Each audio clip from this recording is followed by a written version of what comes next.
Transformers: The Last Night. Let's talk some spoilers.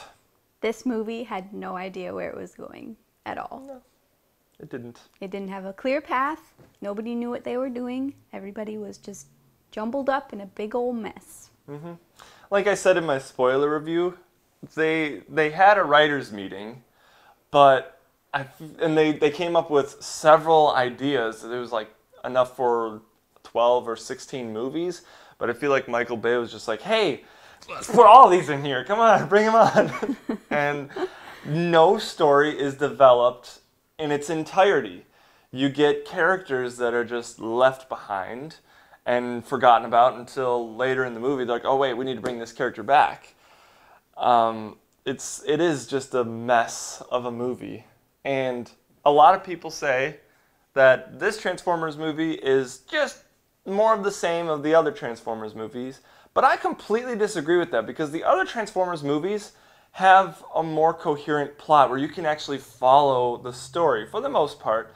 Yes, most of them are very convoluted and just way too drawn out, like Age of Extinction. It's a little too long. But you can at least figure out what's going on and follow along with the story. This one it's just a mess. I had so much hope for this movie at the beginning. When they start out with the King Arthur sequence, I was like, oh, they might actually develop something here.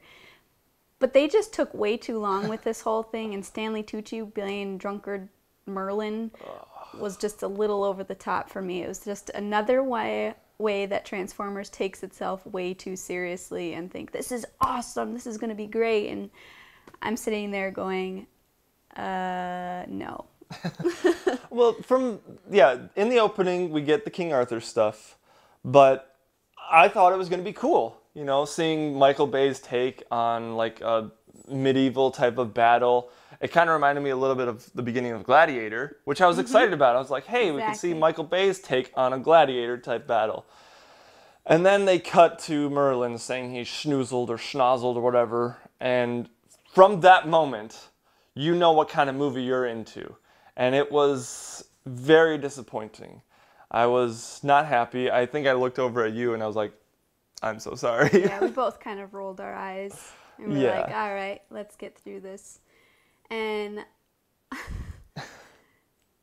it was just Michael Bay in medieval times. There's still way too much explosions, way too much going on, characters that you don't even know who they are. Like, I couldn't pick out King Arthur. No. For a good 5 minutes. I was like, which one is he? I don't know, because I know it's about King Arthur, but I'm not really sure. So. Well, I have something interesting to tell you about King Arthur. Yeah. The guy who plays King Arthur in this movie is the same guy who plays King Arthur in Once Upon a Time. I thought he looked familiar. So if that tells you anything about the quality of this movie, if you like Once Upon a Time better. the first few seasons of Once Upon a Time are okay. So let's talk about the character of Isabella. Seeing the first few previews of her, I thought she was going to be an interesting character until that one preview where it was like a girl power trailer and it was a little misplaced for Transformers. None of that's in the movie, but she's barely in the movie. When they introduce her, you're actually interested in her character and her backstory. When you get a very small piece of it, you want more. But they don't give you more. She's only in it for like 10, 15 minutes. And what she does in the movie could have easily been given to another character, or just, if you remove her character from the movie. She's not integral to it. No, not at all. Especially in the last battle. She only does one thing, and that's to tell Squeaks to go blow a gun up. That's all she does. And she doesn't even do it. She's one of the best actresses in this movie, I think. And that's saying a lot, considering Anthony Hopkins is in it. Very disappointed in him. Yeah.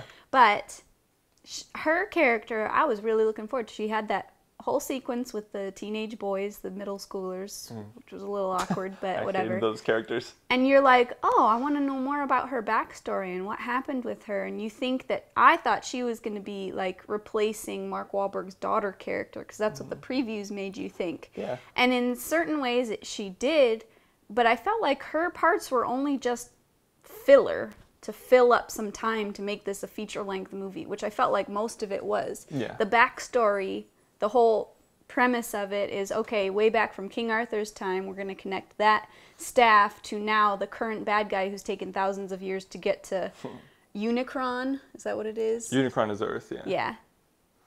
Stupid. So I just stupid. pictured Earth with a unicorn horn. That's all I pictured when she said that. I was like, really?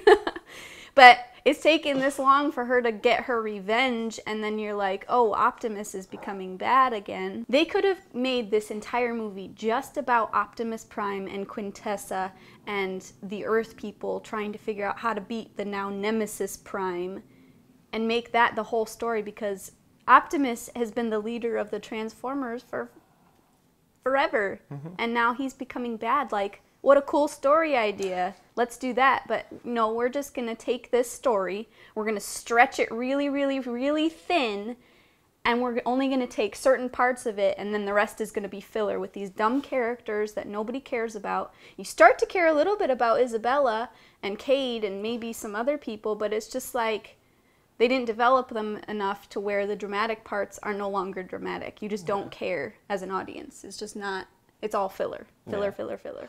And the fact that they advertised throughout all of the trailers and TV spots that Optimus Prime is going to be bad throughout almost the entire movie.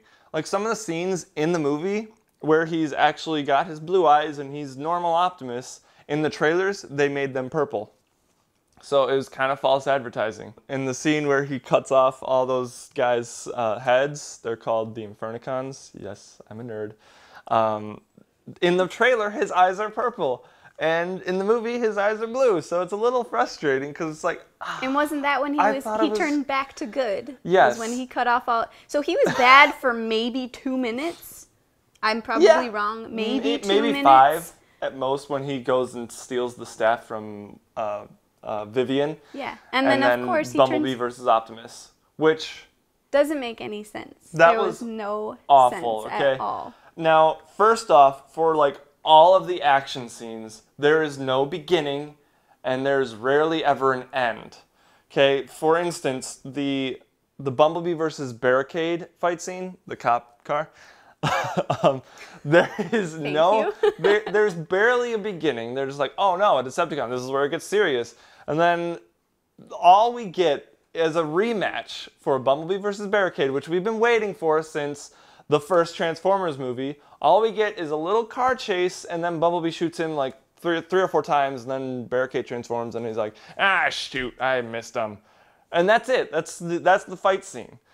The beginning of the Optimus versus, or Nemesis versus Bumblebee fight scene is just Cade saying, hey, Bumblebee, we gotta find Optimus. You gotta be that Autobot from World War II again. And suddenly, they're outside the ship, and they're just running around, and you see Bumblebee throwing his hammer at Optimus. There's no intro to the fight scene. They're just like, they're fighting. Yeah. And at the end of the fight scene, you get a Batman versus Superman moment with the Martha thing. Like, Bumblebee's voice comes back, and Optimus is like, wow, I'm good again. I'm not going to kill you anymore. Doesn't make any sense. There's no attention to detail. It was like the whole movie, we found a new voice box for Bumblebee. Let's try it out. Yeah. So they switch it out, and no, it turns into this weird voice. Siri. Yeah, basically Siri, which I thought was probably the funniest part of the movie. I laughed, but then he never does Siri's voice again. Nope. So, and then it's back to the radio, and then all of a sudden when he's fighting Nemesis, Prime, Optimus, all of a sudden, suddenly his real voice, Bumblebee's voice that I assume fans have been waiting for since the beginning of the series, it's like, what does Bumblebee's voice sound like? And then all of a sudden it's there when there's no explanation for it. And then he never speaks again. And that's what turned Optimus back into Optimus. And I was just sitting there going, are you serious? Are you serious? That's what we were waiting for. before. Well, the problem is, at the end of Transformers, Bumblebee speaks. The first Transformers movie. That's right. So the whole continuity is thrown off at that point because Optimus is like, I haven't heard your voice since Cybertron fell. It's like, well, actually you did, because at the end of Transformers, Optimus says, or Bumblebee says, permission to speak, and Optimus is like, permission granted. I haven't heard your voice in a long time. Like, yeah, this is great. But then it's just, in Revenge of the Fallen, it's like, he's back to speaking in the radio because it wasn't cute enough. Right. And neither time, I didn't like Bumblebee's voice either time. Like, it should have been a younger I don't know what he's person's supposed to voice. sound like. Right. But you expect it to be not that. Yeah, it's not like deep and bassy. How they did it in the TV show Transformers Prime, yes, I've seen it, and it's actually pretty good. That show's pretty good. How they did it in Transformers Prime, with his voice being a younger sounding voice, and the way that they introduced it was so much better than this movie.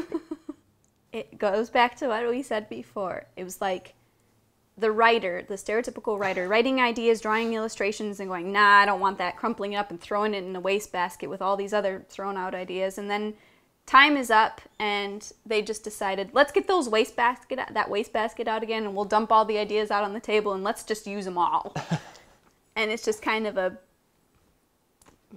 Yeah, this is just like the recycling bin of the Transformers movies. Yeah. Like, all right, what can we find in here? We weren't able to put this idea into that movie or this idea, so let's put them all together and make this the last, what's it called? It's the last night, right? Yeah. So you expect it to be the end of the Transformers, but no, they're probably going to make a few more that are just as bad. Yeah. So. This is supposed to be Michael Bay's last movie, which is...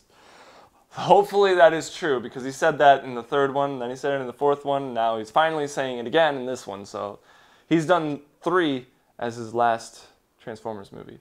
Right. Hopefully this will be the last time for his last movie. So if there was some scenes that we could completely cut out of the movie, I absolutely hated the Suicide Squad type introduction of all of the bad robots, where it was just like, in the middle of this movie, they totally switch styles, and they start doing these 80s freeze frames with the big word splashed across the screen where it's like, this is, I don't even remember any of their character names, because I just didn't care. But it's like Mohawk guy, whatever his name was, Mohawk. Okay, that's one, because I was like, oh, it's a hairstyle. All right, cool. It's like he's getting let out of jail, essentially. I don't know how they would keep a transformer in an underground bunker, but I will suspend my disbelief on that. But anyway, see, I actually liked that idea. The idea behind it was cool because it was a way for us to be told and shown the Decepticons' names, because we only got that one other time, and that was in the first one. Who cares? Right. Nobody cares. I cared because I'm a Transformers fan. Not a huge fan, but a Transformers fan. I liked it because it introduced them, and we didn't get that since the first one, where they provide us the subtitles of what the Transformers are saying, and it's like a roll call. They're basically saying, Bone Crusher's moving, Devastator on the roll, or whatever they do. And this one was a different way of doing it, but I hated the scene that it takes place in, with the lawyers being brought in and be like, all right, who do you want? Give us names. And Megatron is basically pleading with humans to let his buddies out. And then they say no to one of them, and he gets all upset. They're like, all right, we can compromise. Give us another name. And like, the whole scene was bad, but the idea was okay. And it just, the execution was awful. Terrible. One of the one of the main scenes that I could have done completely without is that stupid TIE bomber drone scene where they're in that small town and the Autobots are around, but they disappear. And the humans are being chased by these TIE bomber looking drones sent by TRF to find them. And that whole scene, it's drawn out for too long. That is one of the few scenes, the action scenes, that has a beginning, middle, and end, but of course it's a human action scene, not a Transformer action scene. So they have to run to the building and freak out because they're getting chased by the TIE bombers. And it's so annoying. And the fact that, what's his name? I think I looked over at you and was like, Star Wars? Yeah, I'm like, yeah, it's bad. I caught it in the first trailer that they showed it. I was like, those look like TIE bombers. But yeah, that whole scene was just bad. And the fact that the character Jimmy, who is also a disposable character, we could have done the entire movie without him. He added nothing to the plot. He only does one thing, and that's in that scene where he gets shot by the beanbag, which, again, that whole scene could have been cut out of the movie, and the movie would have been better. There are so many scenes I could have do without. But one of the big ones, I absolutely hated the Cogman character. That's right? Yeah, Cogman, the robot butler. I just didn't understand. I was like, he was just not an interesting character, and I found myself getting more and more confused. And with the organ thing, all of his scenes could have been cut. He could have been very much done without. He was just bad. And I don't even know where to start with him. Yeah. I don't even know. I laughed at the scene where he's playing the organ because it was just it was annoying to me as an audience member watching it. Like, okay, come on, move on. We don't need any more distractions. Let's just get the story moving because we've had so many subplots that go nowhere that let's just keep going with the main plot. Yeah. I would much prefer just one, maybe two main human characters and then just focus on them. It could have been Mark Wahlberg and Anthony Hopkins, or it could have been even the addition of Isabella. Those three characters could have taken the movie by themselves. Mm-hmm. We didn't need that stupid scientist character played by the guy from Arrested Development who plays, what's his name from it? Buster. We did not need that character at all. They just cut to him. I almost feel like Michael Bay has a lot of connections with these people, and they were all just like, hey, can I be in the next Transformers movie? He's like, sure, we'll throw you in somewhere. And Anthony Hopkins, like, I love his voice. He was... I don't even know how to explain it. His voice was awesome for the exposition, but it was just way too long. And then he's just kind of like this perfect character and yet not. And it was just kind of like, even when he died, I was like, oh well. He just serves as exposition. I just call him Sir Exposition, Sir Anthony Hopkins. Yeah, he was wasted, not drunk. He was just a wasted character. But without him, obviously, he's one of the more important characters. Definitely not know what was going on without him. But that's the problem is it's all dialogue exposition. You hardly get shown anything. You're just told everything. And like I said in my spoiler review, this movie gives you anxiety watching it, even during the dialogue scenes. It's cut so fast. Like, there are scenes where just one character is on screen, but there are jump cuts within the scene. These are professional actors. They should be able to deliver this dialogue without having to cut every half second to get the right take. There's a scene in particular with John Turturro while he's on the phone, which I hated the fact that his character was added. About that scene. His whole character should have been cut out of the movie. He shouldn't have even been in the second or third one. The first one, that's fine. But any of the other movies that he's in, for the Transformers movies, his character should not have been in there. And especially this one. He's in Cuba or something, and he's trying to call someone. His sole purpose is to say, here's what's going on. Because I've been researching it for a long time, and really, you didn't even need that. Yeah.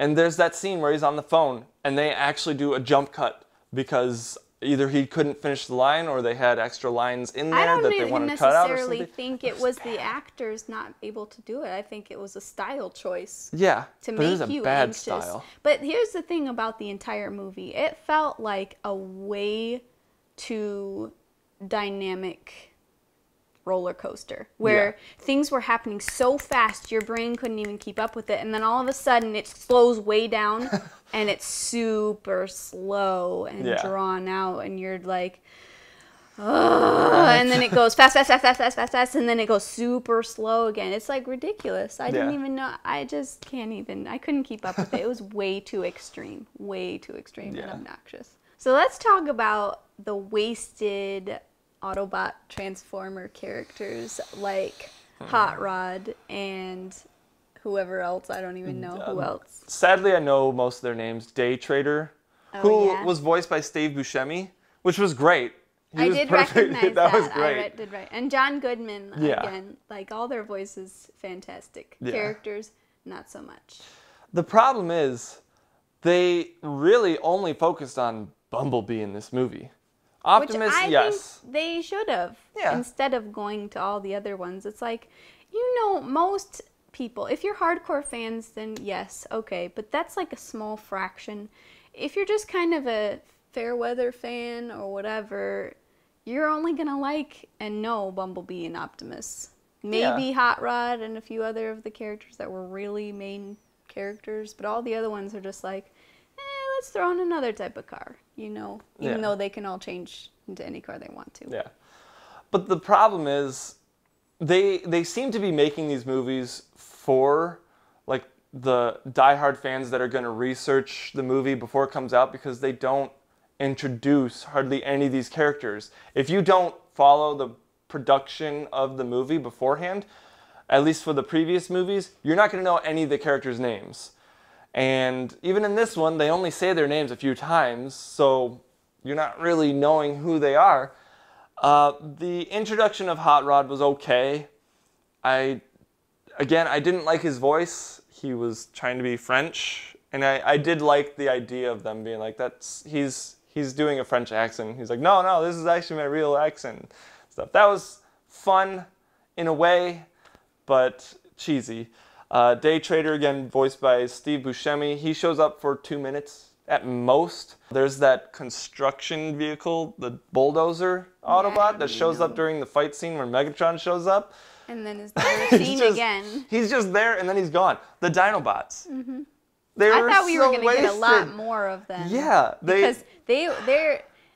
The one really, really good thing that these movies do is the special effects. With all of the transformations and things happening, maybe that sounded silly, but with all those things happening, the special effects are awesome. They look so cool, and it's just the faces, and that's where their attention to detail is really, really good. But again, it's wasted because you only see part of it, or you don't know who it is, or they're fighting and smashing and things are exploding, so you can't even see it. Yeah, what we got in Age of Extinction with transformations was ridiculous. We got the stupid pixelated transformations going on, and everybody was complaining about that. And most of the transformations in that movie were hidden. This one, it's 50-50. We get several good full-on transformations where you see all the parts moving. Sometimes they cut within the transformation and show a different part of it, so it's a little cheap. But half the time they're hidden, or they just transform off screen. And that's kind of annoying because, again, what made the first Transformers movie great is most of the transformations were seen in front of you, on screen, full, one take. And that's what made it so great.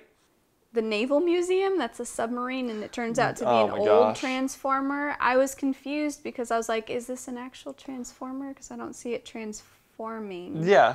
Or is it just that it's a submarine that from way back when that was built by the Transformers, and so it can move the way it needs to? I just didn't understand it. And then Josh Duhamel's character is just like, oh, now he's a diver. So he was a... he's like a Navy SEAL at this He's like a Navy SEAL, and then before he's the one doing the negotiations with Megatron, and now he's in the diving, giving all the commands, and then he turns on them anyway. So it's just like, again, just all these things happening that's just like, this is just way too much. Mm-hmm. You need to either spread it out into a bunch of movies, or just... don't be so in love with your ideas that you don't get rid of them. Just you gotta delegate a little bit more. Yeah. The submarine transformer, because they basically say like, oh, we can't find them anymore, and then a character says that's because they're in a transformer. It's like, okay, we could have figured that out on our own. I mean, then this submarine transformer does this like backflip in the water, and it's like, it's so slow, but it's also like too fast for submarine. Yeah, anyway, how does that work? How in the world do you pull something like that I don't off? know. But the fact that it's just left at that, the submarine never comes back into it until the Optimus versus Bumblebee fight scene, and only for like a fraction of a second. That's all we get. That character never comes back. It never transforms. It's just like, I'll stay in the water. You guys go deal with the world-ending apocalyptic type of thing happening up on shore. Yeah, it's every Transformers movie. Now, I honestly think, had they left out all that Cybertron coming to Earth aspect of it and just focused on Optimus Prime being the bad guy and made it a smaller story where Megatron is sent to Earth as the bad guy earlier in the movie, and he's a bad guy for half an hour at least, it would have been such a much better movie. But they would have had to get rid of some of those plot lines, which would have been so great. And there were so many missed opportunities in this movie, and that's why it's so frustrating and it was disappointing. But let's get into some of the positives, because there are a few, and Optimus Prime, his voice being one of them. But again, he's only in it for like 10 to 15 minutes. Yes. And the majority of his lines are just him saying his name. I'm Nemesis Prime. I'm Optimus Prime. He says that, or an iteration of that, like 4 or 5 times, I swear, and it's super annoying. Yeah. One of the parts I really, really liked, though, that I thought redeemed a lot of what I had just previously seen in the other couple of minutes, was when Optimus is talking to Quintessa and she like slaps him. I wish that part would have been more of like a caress. Yeah. Because she's a little bit ruthless and it's more creepy that way. It's not just I'm gonna slap you. Shut up. I think it would have worked better had she just touched Optimus's face and then the red stuff started expanding across. Because I really liked that effect where he's changing. I was like, oh no, he's changing. What's going to happen now? That was the part where I was like actually interested in the story. She slapped him and then his face turns red and he turns into Nemesis Prime. And it was just, I thought that part was really cool. Yeah, but it was wasted. It was a wasted opportunity. Yes, we're talking about positives I know, I'm here. sorry. Let's be positive. Even within the positives, you can still find something to complain always, about. and because every movie. This movie is... Yeah, but sorry, Quintessa, I thought she was an okay bad guy because she was the more complex bad guy where her intentions are good because it's her home planet. But she's still destroying another planet, and this is all part of the, prophecy or whatever. I don't know. That whole plot line was odd to me too. I didn't understand it all. But I thought she was a really cool bad guy. Yeah. Where I thought she was going to have more of a role than she had too, because she doesn't really do a whole lot of fighting. She just is the one that turns Optimus into Nemesis.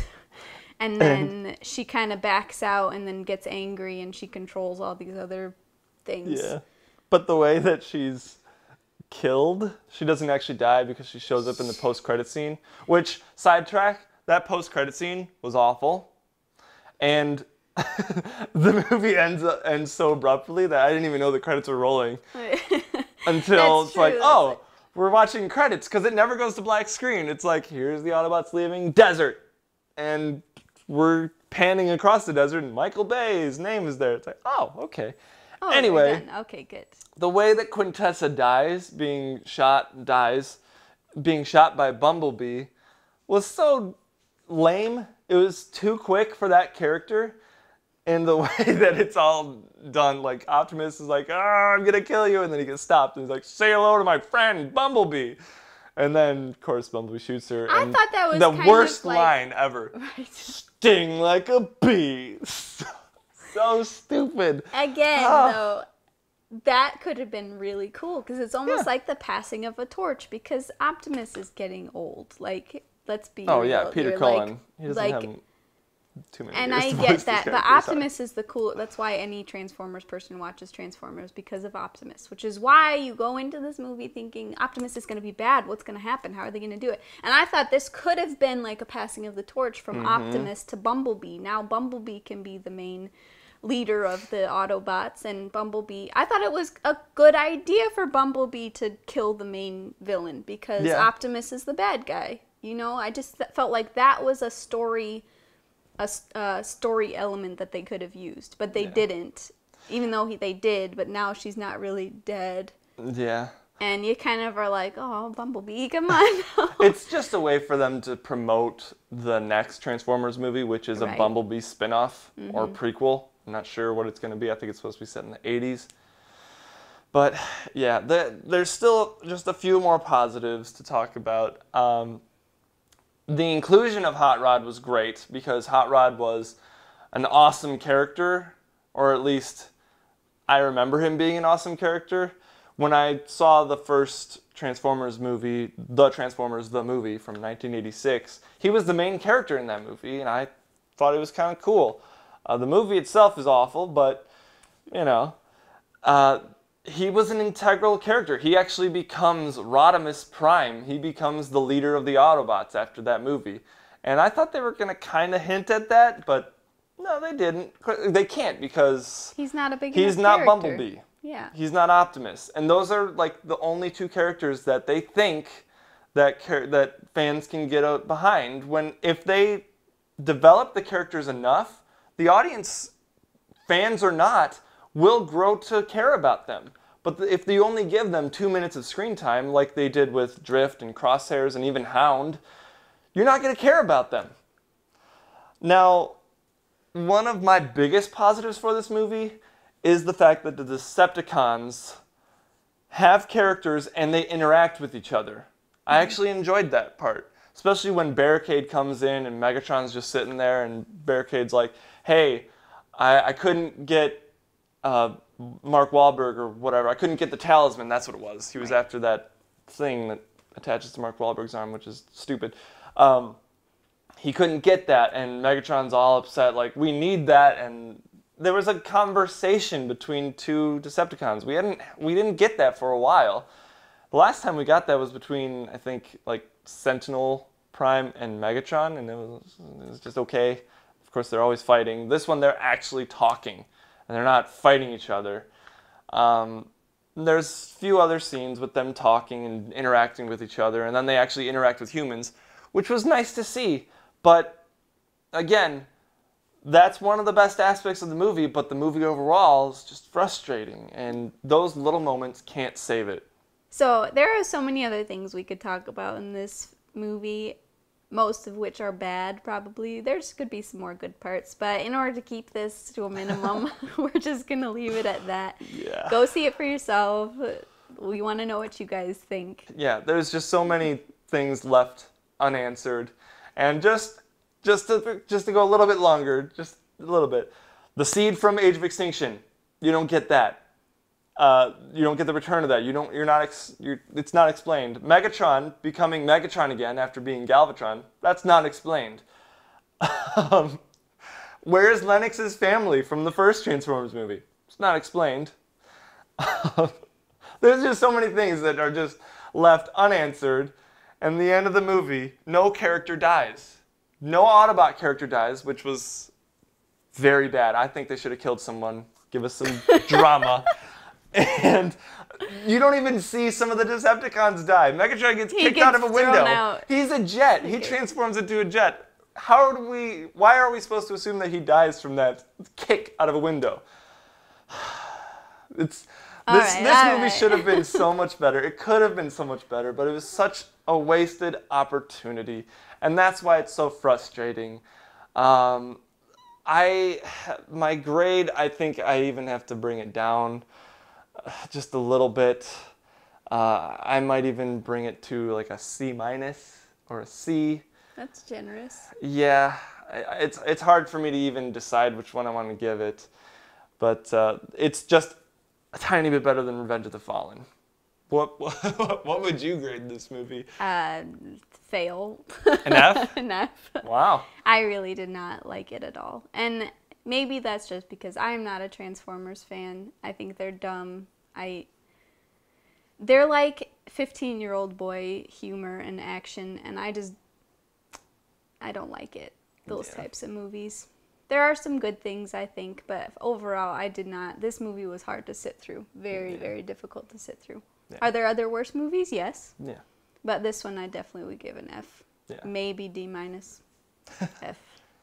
Yeah. So, what did you guys think of the movie? Let us know in the comments section down below. There was still so much we could have talked about, but we didn't want this video to be an hour long, so we had to stop it there. And if you like this video, be sure to give it a big old thumbs up, subscribe to the channel, make sure you hit that bell icon next to the subscribe button so you can be notified of when we upload new content. And as always, thank you so much for watching, and we'll see you in the next video.